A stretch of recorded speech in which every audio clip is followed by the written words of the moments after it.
Elvis Presley, ícone do rock, teve uma vida plena, mas novas revelações lançam luz sobre os mistérios de seus últimos dias. Quem é Elvis Presley? Até sua vida amorosa. Acompanhe-nos para aprofundar em como Elvis Presley finalmente confirma o que pensávamos desde o início. Número 1. Homem delegado. Elvis Presley, o enigmático rei do rock and roll, nos foi tragicamente arrebatado na vibrante idade de 42 anos. Apesar de sua morte prematura, suas melodias continuam ressoando como pilares nos sagrados corredores do rock and roll. Tanto os fãs quanto a mídia têm especulado incessantemente sobre as razões de sua morte, perpetuando um turbilhão de rumores que produzem falsidades e meias-verdades. Ao saber da notícia de sua morte, os enlutados desconsolados de todos os cantos do mundo se reuniram em Graceland para se despedir do menino empobrecido que havia encarnado o sonho americano por excelência. Essa efusão de luto, que começou imediatamente após sua morte, perdurou ao longo das décadas. Graceland se transformou em uma importante atração turística sob a direção de Priscilla Presley, desde sua abertura ao público em 1982, atraindo multidões de visitantes durante todo o ano. Todo agosto, as multidões se reúnem em Graceland não para celebrar seu nascimento, mas para assinar e comemorar solenemente o aniversário de sua morte. Os álbuns e lembranças de Presley têm uma grande demanda, o que sublinha sua influência e popularidade duradouras. Periodicamente surgem rumores persistentes que sugerem que sua morte foi uma encenação para libertá-lo da fama, alimentando uma fascinação que transcende gerações. Abundam os imitadores de Elvis, que perpetuam sua personalidade maior que a vida. Seus devotos mais ardentes, predominantemente mulheres brancas da classe trabalhadora, transmitiram seu fervor a seus filhos, particularmente a suas filhas, garantindo que seu legado perdure. Elvis deixou o prédio, mas os que ficaram continuam orando sua memória apesar de seus triunfos póstumos. Uma corrente subterrânea comovente persiste sob a superfície. Uma ausência que fala de algo menos que pura alegria.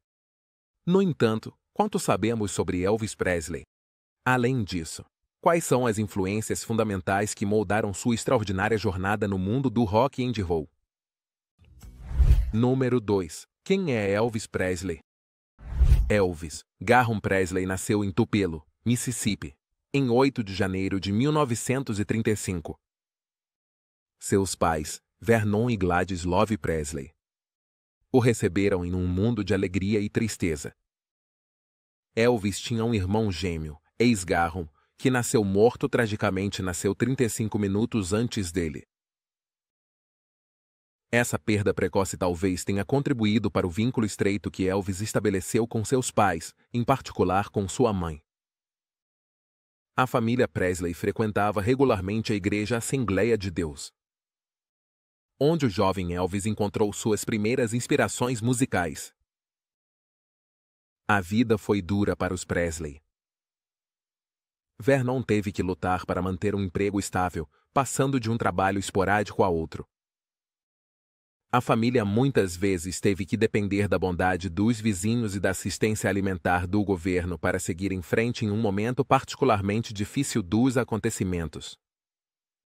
Em 1938, perderam sua casa depois que Vernon foi condenado por alterar um cheque, o que resultou em uma sentença de 8 meses de prisão.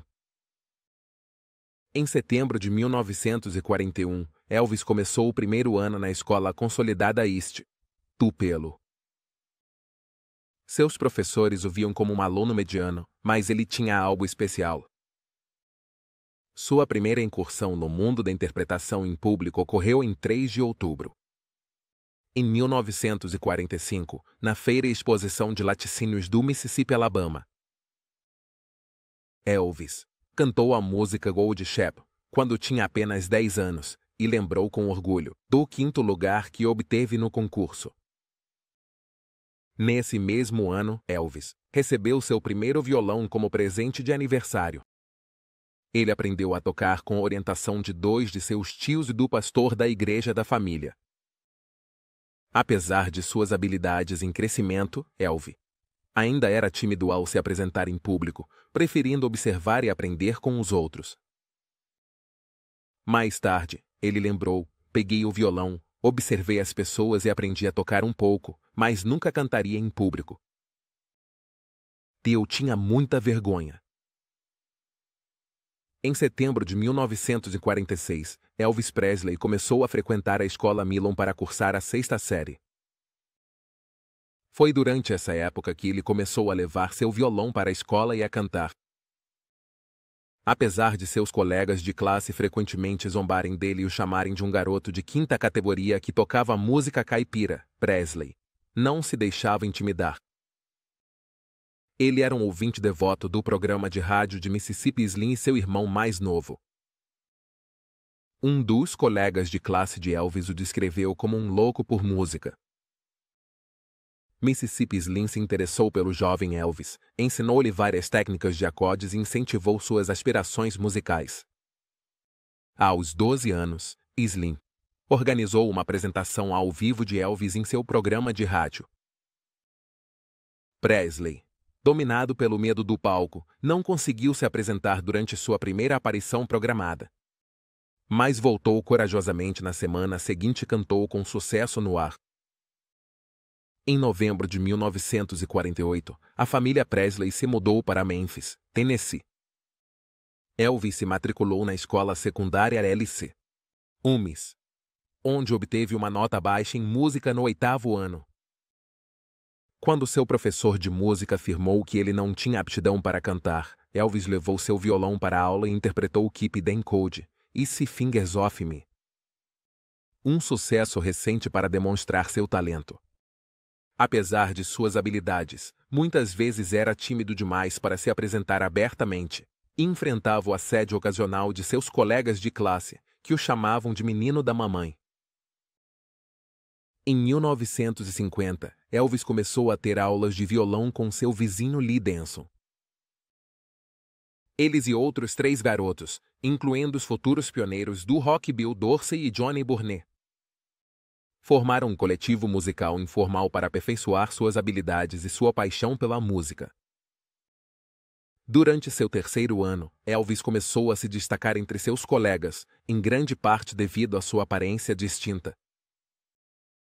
Ele deixou as costeletas crescerem e penteou o cabelo de maneira única. Frequentava a Rua Bill, o coração da vibrante cena do blues de Memphis, onde admirava as roupas chamativas e ousadas da Lansky Brothers. No último ano do ensino médio, Elvis usava esses trajes elegantes, o que o diferenciava ainda mais de seus colegas de classe. Em 1953, Elvis competiu no espetáculo anual de minstrel de UMIS, cantando e interpretando Till We Waltz Again With You, uma canção de grande sucesso de Teresa Brever. Ao refletir sobre a apresentação, Elvis lembrou como transformou sua reputação na escola. Eu não era popular na escola. Reprovei em música, a única matéria na qual sempre reprovei, e depois me inscreveram em um concurso de talentos. Quando subia ao palco, ouvia as pessoas murmurando, sussurrando e tal, porque ninguém sabia que eu cantava. Foi incrível o quão popular me tornei na escola depois disso. Essa apresentação marcou um ponto de virada, já que seu talento começou a brilhar, o que lhe rendeu um novo reconhecimento e popularidade entre seus colegas. No entanto, Elvis Presley, que não sabia ler música tocada de ouvido e passava grande parte de seu tempo em lojas de discos que ofereciam jukeboxes e cabines para ouvir música, sabia de cor todas as músicas de Yankee Snow, e era um ávido fã de outros cantores de country como Roy Acuff, Ernest Taub, Ted Daffin, Jimmy Rogers, Jimmy Elvis e Bob Hill. O cantor de gospel solista Jake Ace, um dos intérpretes favoritos de Elvis, influenciou significativamente seu estilo de cantar baladas. Elvis era um membro regular do público dos concertos mensais que aconteciam durante toda a noite no centro da cidade, onde se apresentavam muitos grupos de gospel brancos, que frequentemente refletiam a influência dos espirituais afro-americanos. Ele também ouvia emissoras de rádio regionais como Tuva Bedia, que tocavam o que na época era chamado de discos raciais, espirituais, blue, e o moderno rhythm and blues, de ritmo pesado.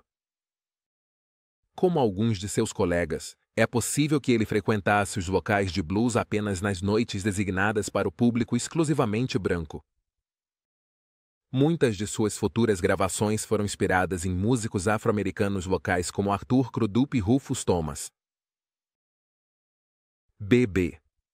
King lembrou-se de ter conhecido Presley antes de ele se tornar famoso, já que ambos frequentavam a Rua Bill.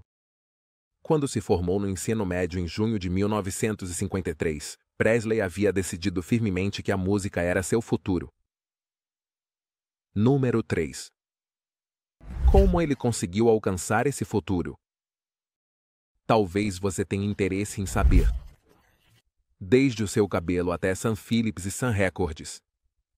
Presley ficou sem assistência social por apenas algumas semanas quando o produtor Sun Phillips da Sun Records, uma gravadora local de blues, respondeu à sua audição com um telefonema. Seguiram-se várias semanas de sessões de gravação, nas quais participaram Presley, o guitarrista Scott Moore e o baixista Bill Black. Seu repertório incluía canções que tornariam Presley famoso, blues e melodias country, baladas dos becos de timpã e hinos gospel. Presley conhecia essa música através de diversas fontes: o rádio, a igreja pentecostal de seus pais, o grupo Canta na Igreja Negra de Memphis do Reverendo H. C. Brever e nos clubes de blues da Beale Street que ele frequentava. Quando adolescente, Presley já era extravagante, com o cabelo relativamente longo e penteado para trás com gel, e combinações de roupas de cores ousadas. No entanto, sua identidade musical completa não surgiu até que ele e a banda começaram a experimentar com a música alright, Mamadou cantor de blues, Arthur Big Boy Crudup. Em julho de 1954, chegaram a uma síntese surpreendente. Com o tempo, isso foi chamado de rockabilly, e manteve muitas das inflexões originais do blues, mas contou com a voz de tenor agudo de Presley, que adicionou um toque mais leve e um groove mais flexível ao ritmo básico. Esse som se tornou a marca registrada dos 5 singles que Presley lançou na Sun durante o ano seguinte, embora nenhum deles tenha se tornado um sucesso nacional. Em agosto de 1955, quando lançou o quinto, Mystery Train, possivelmente seu melhor disco até então, ele já havia atraído um número significativo de seguidores do Sul através de suas gravações, apresentações ao vivo em bares e clubes regionais e apresentações no rádio no programa Louisiana High Ride, que era transmitido nacionalmente. O Coronel Tom Parker e a celebridade nacional. A representação de Presley passou para as mãos do Coronel Tom Parker, um vigarista da música country que havia transformado Ed Arnold e Yankee Snow em estrelas. Parker se encarregou de que o catálogo de músicas de Presley e seu contrato de gravação fossem vendidos para grandes empresas da cidade de Nova York, Bill e Randy e RCA Victor, respectivamente. A Sun Records recebeu $35, enquanto Elvis recebeu 5. Ele começou a gravar nos estúdios da RCA em Nashville, Tennessee, com um grupo de músicos um pouco maior, mas que incluía mais músicos negros e o baterista DJ Fontana. Juntos, começaram a criar uma sensação nacional com uma série de sucessos. E at Briag Hotel, Don't Be Cruel e Love Me Tender em 1956. Seguidos por All Show Up em 1957 mais. De 1956 a 1958, Elvis dominou completamente as paradas de sucesso da música pop e inaugurou a era do rock and roll, abrindo as portas para artistas de rock brancos e negros. Suas aparições na televisão, especialmente no programa de variedades de domingo à noite de Ed Sullivan, estabeleceram recordes de audiência, apesar de serem veículos pequenos. De qualquer forma, até mesmo seus filmes foram sucessos de bilheteria, o que contribuiu para sua popularidade massiva e solidificou seu status como ícone cultural. Número 4. A influência e impacto imediato. Presley de 1956 a 1958. Elvis Presley dominou as paradas de sucesso da música pop e inaugurou a era do rock and roll. Presley se tornou o ídolo adolescente de sua década, recebido em todos os lugares por hordas de jovens mulheres que gritavam, quando foi anunciado no início de 1958 que ele havia sido recrutado e que ingressaria no exército dos Estados Unidos. Provocou um raro momento de verdadeira dor na cultura pop. Mais importante ainda, serviu como o grande catalisador cultural de seu período. Elvis projetava uma visão mista de humildade e autoconfiança, de intenso compromisso e de cômica incredulidade. Com sua capacidade de provocar um frenesi, Elvis inspirou inicialmente milhares de músicos solistas de ideias semelhantes como Jerry Lee Lewis e Carl Perkins, a primeira geração de rockabillys. Mais tarde, influenciou artistas com diversas origens musicais e culturais, desde John Lennon até Bruce Springsteen e de Bob Dylan até Prince. Era impossível pensar em uma estrela do rock de certa importância que não tivesse uma dívida explícita com Presley. Além disso, Presley inspirou seu público. Foi como se ele sussurrasse seu sonho em todos os nossos ouvidos, e então nós o sonhássemos, disse Springsteen ao morrer Presley. Não era necessário ser uma estrela do rock and roll ou mesmo um músico para querer ser como Elvis, o que significava, em última análise, ser livre e desinibido, mas ainda assim fazer parte da vida cotidiana. Milhões de pessoas, uma geração ou duas inteiras, definiram seu senso de estilo pessoal e sua ambição em termos que Elvis personificou inicialmente. Como resultado, ele não foi nada menos que um ídolo universal. Aqueles que não o adoravam o consideravam desprezível, e ninguém o considerava ignorável. Pregadores e especialistas o declararam anátema. Seu estilo de palco, de origem pentecostal, com seus balanços de quadril e seus comentários vocais entrecortados, era considerado obsceno. Os racistas o denunciavam por misturar a música negra com a branca. Presley sempre foi escrupuloso ao dar crédito às suas fontes negras. O que o diferenciou dos escritores e cantores de Tin Pan Alley, que haviam copiado estilos musicais negros sem reconhecê-los. Durante décadas, ele foi culpado de vandalismo adolescente e delinquência juvenil. No entanto, em cada aparição televisiva, ele se mostrava afável, educado, de voz suave e quase tímido. Apenas com uma banda nas costas e um golpe no ouvido, ele se tornou Elvis Presley. Número 5. Serviço militar. Apesar das críticas de alguns que duvidavam de seu talento a longo prazo e o descartavam como uma criação comercial, Elvis provou que estavam errados. Mesmo durante seu serviço militar, ele continuou lançando músicas de sucesso de uma coleção de gravações que havia feito antes de se alistar. Ao retomar sua carreira musical, Presley voltou a ser o centro das atenções e embarcou em uma série prolífica de mais de 30 filmes, desde Blue Hawaii em 1961 até Blue Hawaii em 1961, até Change of a Bee, em 1969. Esses filmes, caracterizados principalmente como filmes de Elvis, geralmente apresentavam romances cômicos leves com interlúdios musicais e eram acompanhados de álbuns de trilhas sonoras.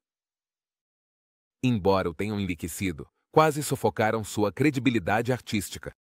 No entanto, o melhor trabalho de Presley na década de 1960 surgiu de singles que não estavam relacionados com seus filmes, ou que estavam apenas vagamente relacionados com eles, como Agora ou Nunca. O Soul Meal, em 1960, Are You Lonesome Tonight Little Sister, ambas em 1961, Can't Help It, Fall in Love e Return to Sender, ambas em 1962, e Viva Las Vegas, em 1964.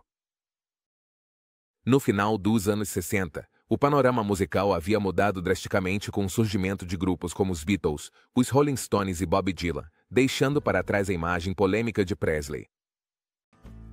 No entanto, seu especial de televisão, Elvis The Comeback Special, em 1968, marcou um renascimento significativo, mostrando sua destreza no rock e no rhythm and blues. O espetáculo lhe devolveu grande parte da credibilidade perdida. e preparou o terreno para seu bem-sucedido single de 1969, Suspicious Minds, que liderou as paradas de sucesso. Presley também voltou a realizar shows ao vivo e rapidamente recuperou um público fiel. Embora seu público fosse predominantemente da classe trabalhadora do sul e do meio-oeste, e majoritariamente feminino, Presley continuou sendo uma das principais atrações ao vivo dos Estados Unidos durante a década seguinte. Embora nunca tenha se apresentado fora da América do Norte, ele se tornou um artista e ícone americano da corrente principal. No entanto, já não era o ídolo que foi na década de 1950. Número 6. A vida amorosa de Presley. Em 1959, enquanto estava destacado como soldado na Alemanha Ocidental, Elvis Presley conheceu Priscilla Beaulieu, que tinha apenas 14 anos. Enquanto Elvis tinha 24. Seu relacionamento floresceu depois que Elvis retornou aos Estados Unidos em 1960. Após um namoro que começou na Alemanha, Elvis Presley se casou com Priscilla Beaulieu em Las Vegas em 1967 sem muita fanfarra. No ano seguinte, deram as boas-vindas à sua filha, Linda Marie Presley. Com o tempo, Presley e sua esposa se distanciaram cada vez mais e mal viviam juntos. Em 1971, um romance com Joyce Boba terminou com sua gravidez e aborto. Sem que Presley soubesse, ele até considerou a possibilidade de que Joyce se mudasse para Gracela. Com o tempo, Elvis e Priscilla se distanciaram. Eles se separaram em 1972 e se divorciaram no ano seguinte. A ruptura foi desencadeada depois que Priscilla revelou seu relacionamento com Mike Stone, um instrutor de karatê recomendado por Presley. Priscilla esclareceu mais tarde sua declaração anterior sobre seu último encontro íntimo e expressou seu pesar pela escolha de palavras. Pouco depois da separação, Elvis começou a sair com Linda Thompson, compositora e ex-rainha de beleza de Memphis, que foi morar com ele. Os trâmites do divórcio foram finalizados em 18 de agosto. Segundo Joe Moscow, dos Imperials, o fracasso de seu casamento foi um golpe do qual ele nunca se recuperou. No entanto, depois que o relacionamento de Presley com Linda Thompson terminou, ele começou a sair com Ginger Alden em novembro de 1976. E a pediu em casamento apenas 2 meses depois. O jornalista Tony Sherman observou que no início de 1977 Presley havia se transformado em uma caricatura grotesca de seu eu enérgico de outrora. Presley parou de fazer filmes depois disso. Embora o filme do concerto de Elvis em turnê em 1972 tenha sido bem recebido, suas gravações variavam em qualidade. No entanto, cada álbum incluía músicas que mostravam sua concentração e energia, enquanto os sucessos se tornavam mais difíceis de alcançar. Suspicious Minds marcou seu último sucesso número 1, e Burning Love, em 1972, foi sua última entrada no Top 10. Apesar desses desafios, Elvis continuou gerando receitas significativas graças aos seus shows, que críticos como John Linda elogiaram por serem a encarnação do musical americano em seu auge. Embora carecesse da ambição e do poder de seus primeiros anos, isso lhe permitiu evitar se tornar uma relíquia antiquada da década de 1950. Em vez disso, ele continuou a se apresentar de maneira autêntica e evoluiu como intérprete. Mas como ele conseguiu manter seu charme e influência únicos? Vamos ouvir o testemunho de Jerry Schilling. Número 7. Jerry Schilling revelou o desconhecido sobre Presley. Jerry Schilling ocupa uma posição única na indústria musical e entre todas as pessoas, é possivelmente a pessoa viva mais próxima de Elvis Presley sem nenhum vínculo de sangue. Sua relação com Elvis, como ele relata com carinho em suas memórias, de 2006, Me and a Guy Named Elvis. Elvis É cativante e estimulante. No entanto, é igualmente intrigante pensar no que Schilling poderia ter feito se nunca tivesse cruzado o caminho do rei ou se Elvis nunca tivesse existido. Ao refletir sobre seu vínculo, Schilling lembra das experiências que compartilharam, incluindo momentos como quando jogou futebol americano com Elvis em 1954. Schilling oferece uma visão da complexa personalidade do rei ao falar sobre a relação de Elvis com seus filmes. Ele menciona que Elvis gostava de se ver na tela, especialmente no especial de retorno de 1968, um projeto muito próximo ao seu coração. No entanto, a turnê de Elvis para um filme mais introspectivo, filmado durante um período difícil de sua vida, com músicas profundamente pessoais como Separate Way e Always on My Mind, foi diferente. Schilling acredita que Elvis achou difícil sentar-se para assistir a este filme e raramente falava sobre ele. Elvis não era do tipo que refletia extensivamente sobre seu trabalho recente, ele estava mais focado no presente e no futuro. Apesar de que às vezes se orgulhava de certas músicas, Elvis raramente se gabava, mostrando sua humildade e franqueza diante das câmeras e com as pessoas.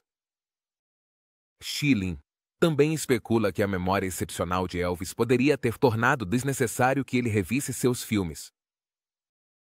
Elvis estava ciente de sua vulnerabilidade e franqueza, o que contribuiu para seu carisma e apelo.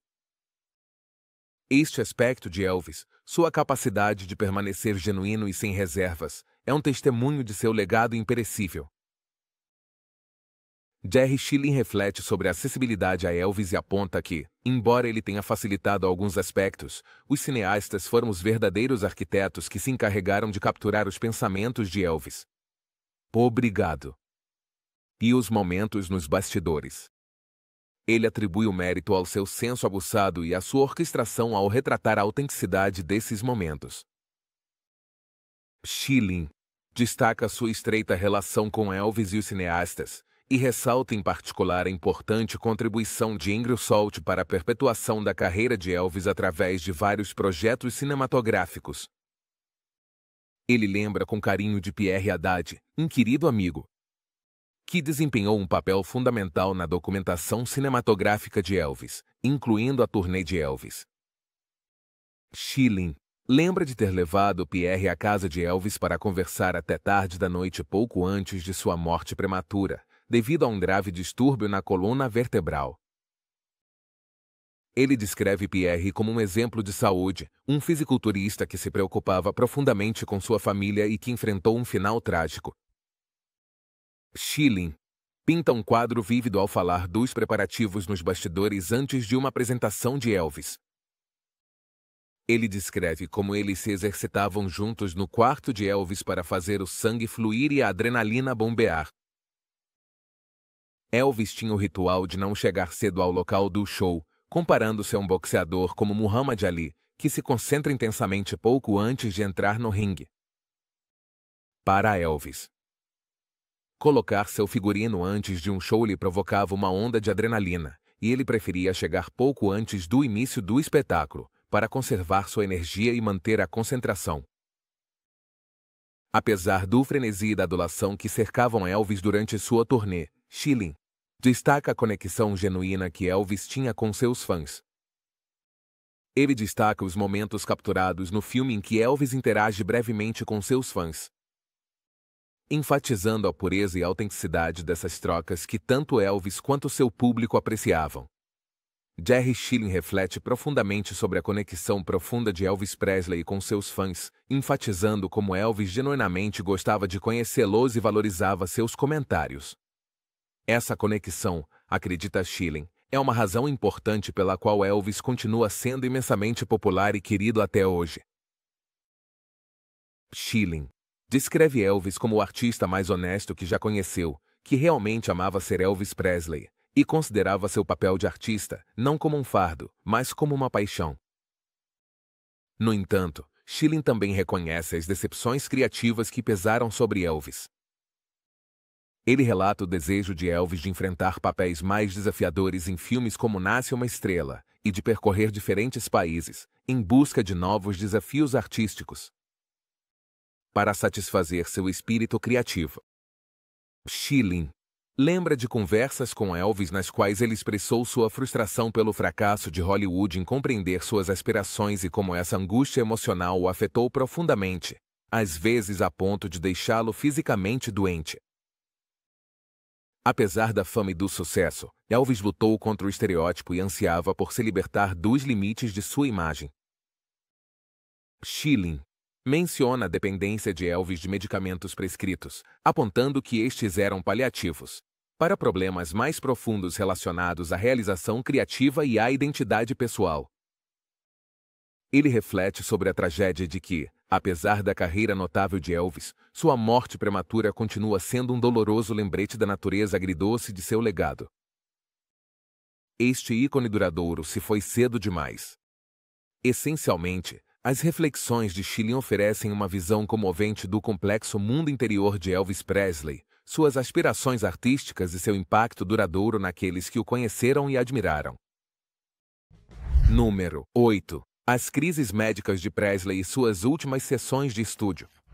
O divórcio de Presley foi finalizado em 9 de outubro de 1973, marcando um período turbulento em sua vida agravado por sérios problemas de saúde. Ao longo desse ano, ele sofreu 2 overdoses de barbitúricos, a primeira das quais o deixou em coma por 3 dias na suíte de seu hotel. No final de 1973, ele foi hospitalizado devido a um vício em petidina. Seu médico de família, George C. Nikolopoulos, afirmou que Presley recorria aos medicamentos para evitar se sentir como um viciado de rua. Apesar do deterioro de sua saúde, a dedicação de Presley à sua carreira permaneceu firme. Somente em 1973, ele realizou um recorde de 168 shows, esforçando-se cada vez mais a cada ano, mesmo em 1974, quando seu estado piorou. Ele embarcou em outro rigoroso programa de turnês. A gravidade do deterioro da saúde de Presley se tornou evidente. Em setembro, o tecladista Tony Brown lembrou vividamente um incidente em um show na Universidade de Maryland, onde Presley cambaleou ao sair de sua limusine, recusando-se a receber ajuda, e depois lutou durante a apresentação, segurando-se no pedestal do microfone para se sustentar. O guitarrista John Wilkinson o descreveu como visivelmente embriagado, arrastando as palavras e lutando para cantar de forma coerente, um contraste marcante com suas apresentações anteriores. A cena angustiante impactou emocionalmente aqueles que a presenciaram, e Wilkinson lembrou das lágrimas derramadas pelo estado debilitado de Presley. A RCA ficou cada vez mais ansiosa à medida que o interesse de Elvis Presley pelas gravações em estúdio diminuía. Após uma sessão produtiva em dezembro de 1973 que resultou em 18 músicas, material suficiente para quase 2 álbuns, Presley não gravou em estúdio. Em 1974, para satisfazer as exigências da RCA, o coronel Tom Parker entregou outra gravação de um concerto que Elvis gravou ao vivo no palco de Memphis. Gravado em 20 de março. Este álbum ao vivo incluiu uma interpretação notável de How Great Thou Art, que rendeu a Presley seu terceiro e último prêmio Grammy de melhor performance inspiradora. Surpreendentemente, de 14 indicações, os 3 prêmios Grammy que Presley ganhou em competição foram por gravações de gospel. Embora Presley tenha retornado ao estúdio de gravação em março de 1975, os esforços de Parker para organizar outra sessão mais tarde naquele ano foram infrutíferos. Em 1976, a RCA enviou uma unidade de gravação móvel para Graceland, o que facilitou 2 sessões de gravação em grande escala. No entanto, naquela época, gravar Presley havia se tornado cada vez mais difícil.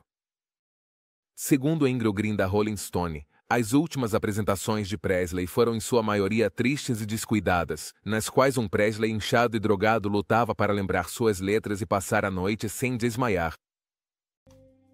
Número 9. Elvis Presley faleceu e seu funeral foi realizado quando ele estava prestes a partir de Memphis para Portland, Maine, para iniciar outra turnê. No entanto, naquela tarde, sua noiva, Ginger Alden, o encontrou inconsciente no chão do banheiro de sua mansão em Gracela. As tentativas de reanimá-lo foram infrutíferas e ele foi declarado morto no Hospital Memorial Batiste às 3h30 da tarde. Ele tinha apenas 42 anos. No mesmo dia de sua morte, a autópsia foi iniciada. O médico legista de Memphis, Jerry Francisco, anunciou inicialmente que a causa imediata da morte foi uma parada cardíaca, afirmando que as drogas não tiveram nenhum papel. No entanto, investigações e relatos posteriores sugerem que o consumo de drogas contribuiu significativamente para a morte de Presley. Como apontou o biógrafo Peter Gorala, o presidente Jimmy Parker emitiu uma declaração reconhecendo o impacto duradouro de Presley na cultura popular americana. Nos arredores de Gracela, milhares de pessoas se reuniram para prestar suas homenagens e muitos deles contemplaram o caixão aberto. O National Enquirer publicou uma fotografia controversa do corpo de Presley. Obtida por um de seus primos, Billy Mann, que aceitou um pagamento substancial pela imagem. Ginger Alden também foi notícia ao chegar a um acordo com o Enquirer para que publicassem sua história. Apesar de complicações posteriores com os acordos de exclusividade, em particular, Presley não a incluiu em seu testamento. O funeral de Presley, realizado em Gracela em 18 de agosto de 1977, marcou uma ocasião solene manchada pela tragédia. Fora dos portões, em meio à multidão desolada, um automóvel colidiu tragicamente com um grupo de fãs, resultando na morte de 2 jovens mulheres e ferimentos graves em outra. Apesar deste início sombrio, aproximadamente 80 enlutados se alinharam na rota processional que conduzia ao cemitério de Forest Hill, onde Presley foi enterrado ao lado de sua amada mãe. Após sua morte, a influência de Presley persistiu. Seu single Way Down, lançado póstumamente, subiu rapidamente ao topo das paradas de singles do país e do Reino Unido, demonstrando sua duradoura popularidade. No entanto, as consequências não estiveram isentas de turbulências. Uma tentativa de roubo do corpo de Presley no final de agosto motivou a decisão de exumar e reintegrar tanto Presley quanto sua mãe no jardim de meditação de Gracela em 2 de outubro. Após a morte de Elvis Presley, Gracela se tornou um local de peregrinação para fãs de todo o mundo. No entanto, em meio à adoração e à comemoração, os aspectos mais sombrios dos últimos anos de Presley vieram à tona. Seu estilo de vida, predominantemente gasto, recluso em Gracela, uma mansão colonial sulista adornada com banalidade moderna e opulência estridente que imitava Las Vegas, refletia uma existência noturna cercada por um séquito de admiradores e desfrutando de refeições ricas e pouco saudáveis junto com um coquetel de medicamentos prescritos. A saúde de Presley deteriorou-se visivelmente, suas apresentações ao vivo sofreram e sua carreira discográfica, que outrora foi prolífica, praticamente terminou em seus últimos anos. A vida de Presley foi marcada por uma persistente falta de confiança em seu sucesso, assombrada por um medo constante de voltar à pobreza. Essa incerteza parecia paralisá-lo, transformando o artista ousado em um prisioneiro do vício e do isolamento. No verão de 1977, às vésperas de outra turnê de concertos, a luta de Presley contra o abuso de drogas culminou em um ataque cardíaco fatal. Ele faleceu aos 42 anos, deixando para trás um legado que foi ao mesmo tempo ilustre e ensombrecido pela agitação pessoal.